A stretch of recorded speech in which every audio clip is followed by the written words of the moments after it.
here we have Julie Anderson, who published the book, The Golden Age of Hollywood. And in it has 5,000 photographs of Hollywood's best and brightest from the 1940s to the 1970s, taken by her father, Joe Ackerman. And I was just looking through her book, actually, just to give you an idea of what it looks like. This is what it looked like. She's self-published. And it's about a 200-page book, and of all of his photographs. And her father managed to get the autographs of about a good, 200 actors and actresses? Well, he got over 5,000 autographs. Oh, 5,000 autographs. And the photos that I brought are the ones that he autographed.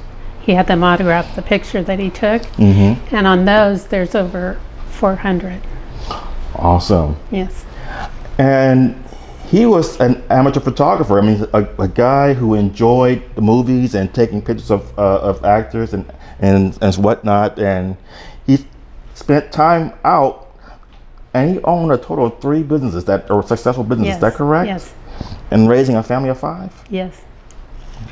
Yes. This man was on his business while still basically engaging in his passions. And his daughter, Julie, curated this book into a 200-page book.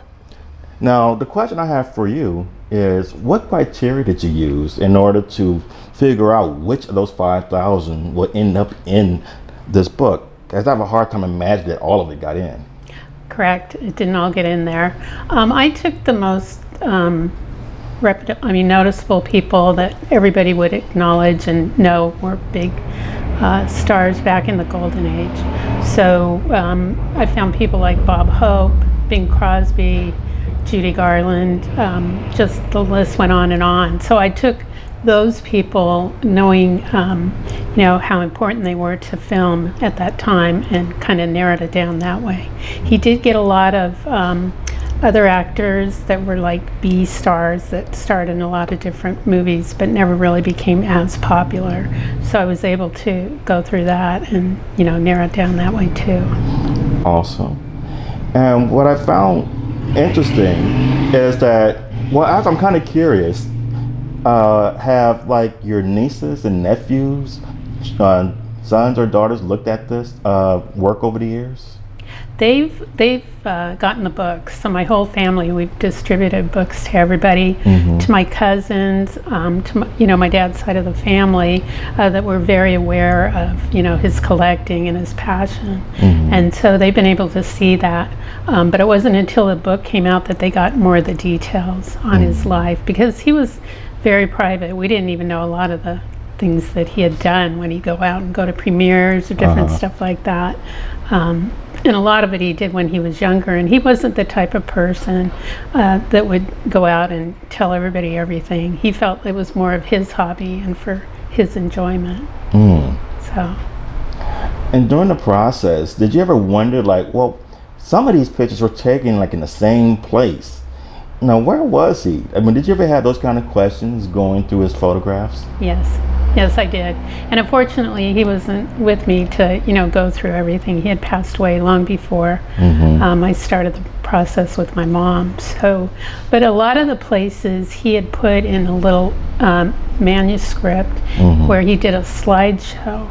And he would present this to different groups in the area back in probably the 60s, 70s, and 80s. And at that time, he would say where he would go. And there were quite a few different places where the stars would go. They would go to the Brown Derby, and they would go to Hollywood Boulevard. They'd go shopping. They'd do normal things like everybody else. So back at that time frame, they were more at ease with being out in the public, not like today where you've got paparazzi and you've just got security and all kinds of stuff going on. They were approachable back then, and so my dad was able to see them, in their day-to-day life, but not, doing anything that would, I lost my train of thought. That's okay.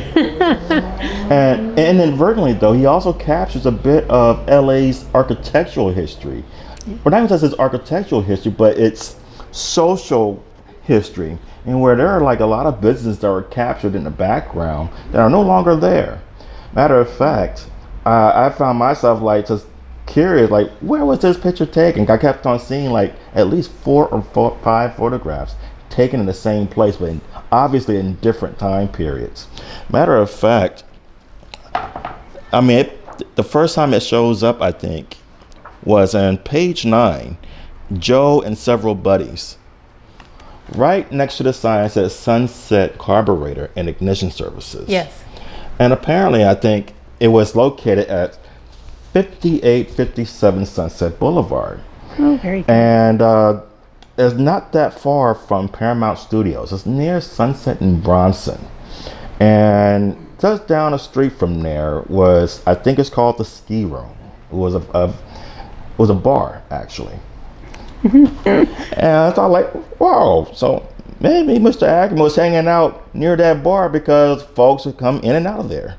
But also, folks would have to get their cars fixed. Correct. Matter of fact, the reason why I figured they might be at the Ski Room because it was one of the nearest, well, next door to the auto body shop is a liquor store. I think it was called J&S Liquor.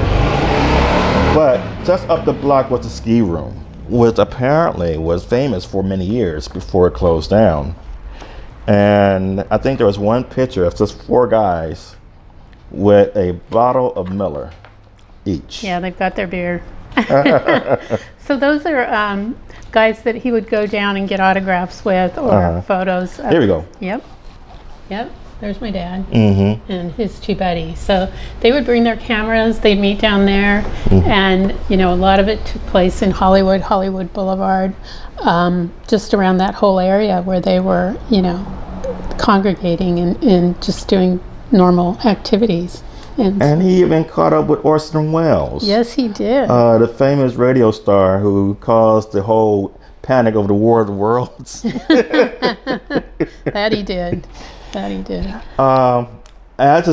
he was literally just down the street from wherever that place was. And I was only able to tell by looking at the background buildings. So for anybody who's interested in LA history and architectural history, simply examine these photographs and even going to the point of like doing a scavenger hunt if you wanted to. Oh yeah, that would be kind of fun when it comes to LA's history. It was just something that just occurred to me. And actually, during the years at all, did he tell you little stories of certain actors that he might have found interesting? Are there any that might sort of pop out in your mind that you'd be willing to share with us? Absolutely. There's one that just tickled my dad when it happened, and it also has to do with this particular actor, and it was Katharine Hepburn. And so he would go to different events, like they would have charity golf tournaments, charity tennis tournaments, different things where all these celebrities would come and spend time doing these events and raising money. And so he went to this one tennis tournament, and Katharine Hepburn was coming off one of the tennis courts, and my dad went up and asked her, if he could take her picture, and she said, "Sure, no problem." And he said, "Well, do you want to put your tennis shoes down?" Because she was holding her tennis shoes, and he thought maybe she wanted to put them down and not have them in the picture. And she looked at him and she said, "No, absolutely not. These are my lucky tennis shoes, and they're going to be in the picture." And he said, "Okay." So it was pretty much, to me, kind of Katharine Hepburn like, to say that. And she was very sweet and everything. So he enjoyed that interaction with her.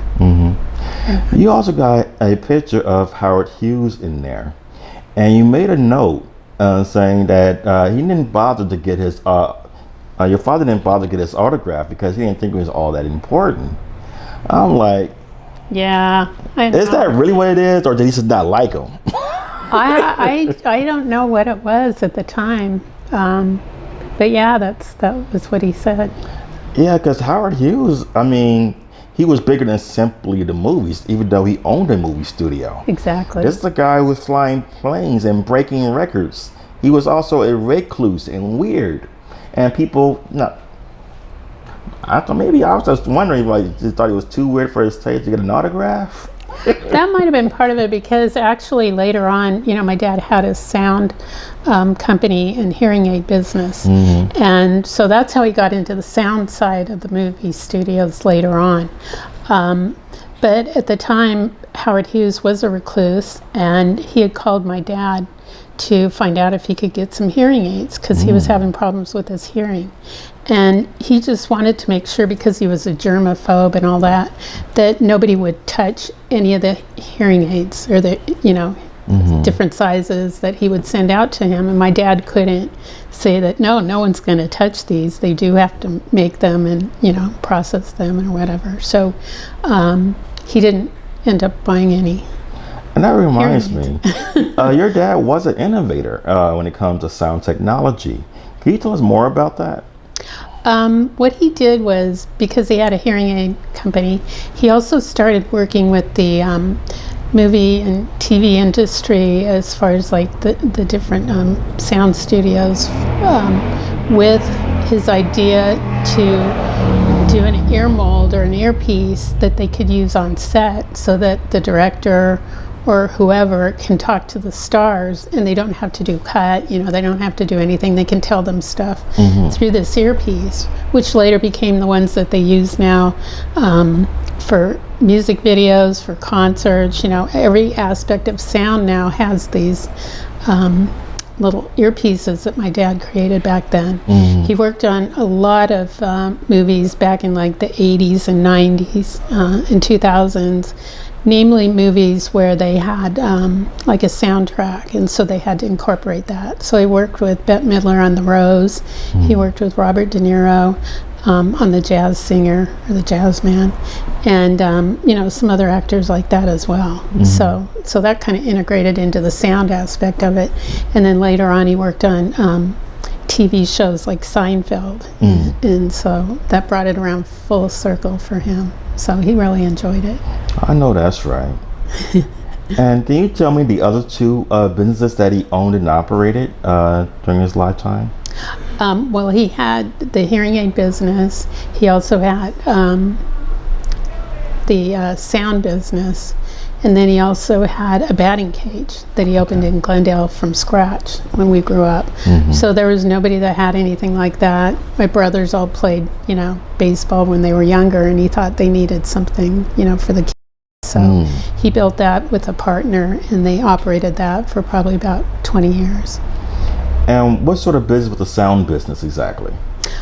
He would provide, sound equipment for the studios, whether it's, again, the earpieces, mic systems, just different everything having to do with the sound.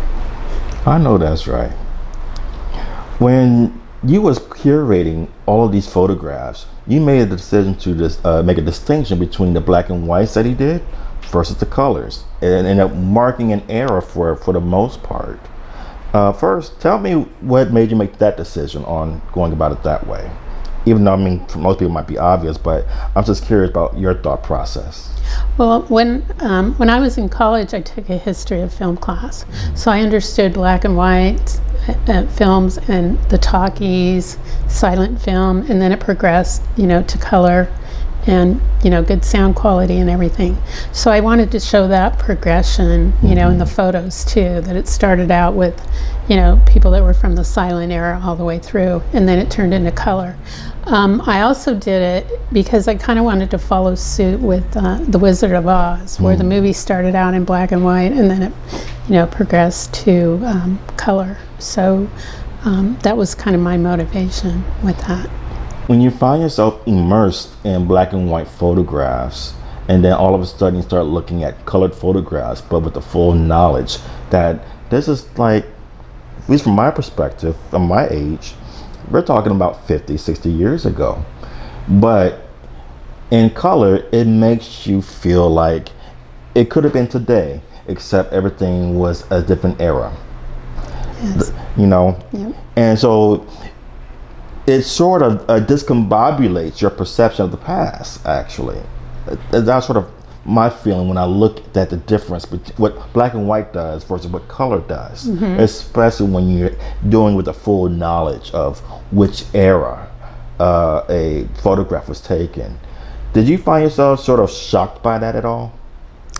Not really. I mean, I was able to, like I said, distinguish in the fact that I would see the background, just like you said, the buildings and everything that kind of brought it back to that time frame. But the quality of the film, the color, I mean, that was state of the art back in the 50s, when Technicolor came out and all that. So it was just something that, I knew was pretty impressive. To cover that whole gambit. And my dad was constantly upgrading his, cameras and different things like that during that time frame too. So. Now earlier, I had asked if your nieces or your children have seen the photographs, and you gave me a good answer. No, they saw it, the culmination of it after the book came out. Well, what I was kind of after was, did they even recognize a lot of the actors who were probably dominating the media landscape in a way where you could not even escape it when they first were like popular at that time? I recognize a lot of them from the cartoons I watched. Yes. I'm a huge fan of Looney Tunes, and they did an excellent job of sort of depicting the stars of that period. Of course, when I was a child, I didn't realize that, but as I got older, I realized. Because when I was growing up, I was still seeing reruns of like these old shows or films, or I would see it on Channel 5. Some of these, a movie like, say, the Maltese Falcon, for example. Right. As an adult, or as I got older, I was able to make that connection. I was just kind of curious about the relationship of your children, grandchildren, nieces, nephews, and their relationship with these very same figures. I'm just curious about that part. They became aware of these stars and kind of got more curious and kind of looked up, on their own, some of the different stars. And they kind of knew it too, because when they were younger, my dad would talk to everybody in the family about different things that were going on, different premieres that he was going to, some of his favorite stars. And so they kind of, got it from that standpoint.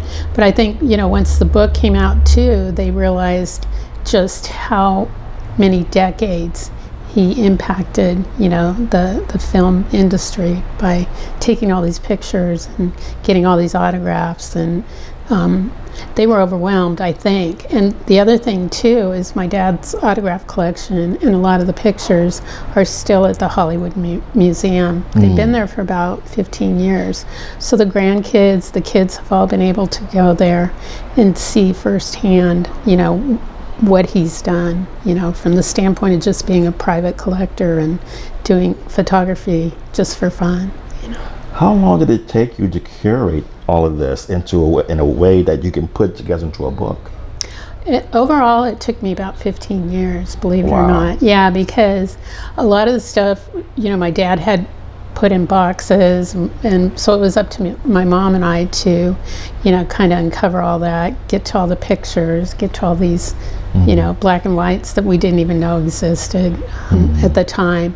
So we had that going on, and then just trying to narrow down the amount of slides, the amount of pictures that were going to be in the book was a big part of it too.